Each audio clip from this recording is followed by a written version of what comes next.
जय हिंद का नारा भारत का राष्ट्र नारा बन गया। शिवाजी महाराज, राणा प्रताप के साथ साथ उनकी तस्वीरें भी घरों में दिखने लगी। आजाद हिंद फौज के बारे में हम सभी लोगों को पता है। आज से हम जानेंगे एक ऐसे क्रांतिकारी के बारे में जिनकी कहानी कहीं ना कहीं कुछ अधूरी रह गई, लेकिन मैं पूरी कोशिश करूंगी कि आप लोगों को उनके बारे में पूरी जानकारी दूं। सुभाष चंद्र बोस का जन्म 23 जनवरी 1897 में हुआ। भारत के स्वतंत्रता संग्राम के अग्रणी तथा सबसे बड़े नेता थे। द्वितीय विश्व युद्ध के दौरान अंग्रेजों के खिलाफ लड़ने के लिए उन्होंने जापान के सहयोग से आजाद हिंद फौज का गठन किया था। उनके द्वारा दिया गया जय हिंद का नारा भारत का राष्ट्र नारा बन गया था। सुभाष चंद्र बोस के मन में देश प्रेम, स्वाभिमान और साहस की भावना बचपन से ही बड़ी प्रबल थी। वे अंग्रेज शासन का विरोध करने के लिए अपने भारतीय सहपाठियों का भी मनोबल बढ़ाते थे। अपनी छोटी आयु में ही सुभाष ने यह जान लिया था कि जब तक सभी भारतवासी एकजुट होकर अंग्रेजों का विरोध नहीं करेंगे, तब तक हमारे देश को उनकी गुलामी से मुक्ति नहीं मिलेगी। जहां सुभाष के मन में अंग्रेजों के प्रति तीव्र घृणा थी, वही अपने देशवासियों के लिए उनके मन में बड़ा प्रेम था। किसी राष्ट्र के लिए स्वाधीनता सर्वोपरि है।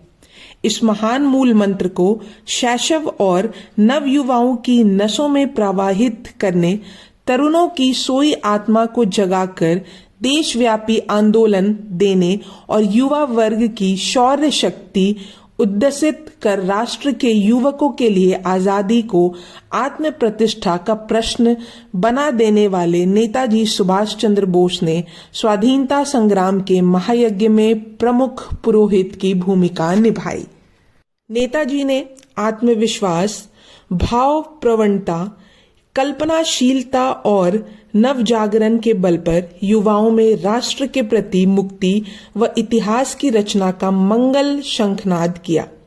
मनुष्य इस संसार में एक निश्चित निहित उद्देश्य की प्राप्ति, किसी संदेश को प्रचारित करने के लिए जन्म लेता है। जिसकी जितनी शक्ति, आकांक्षा और क्षमता है, वह उसी के अनुरूप अपना कर्म क्षेत्र निर्धारित करता है। नेताजी के लिए स्वाधीनता जीवन मरण का प्रश्न बन गया था। बस यही श्रद्धा, यही आत्मविश्वास जिसमें ध्वनित हो, वही व्यक्ति वास्तविक सृजक है। नेताजी ने पूर्ण स्वाधीनता को राष्ट्र के युवाओं के सामने एक मिथन के रूप में प्रस्तुत किया।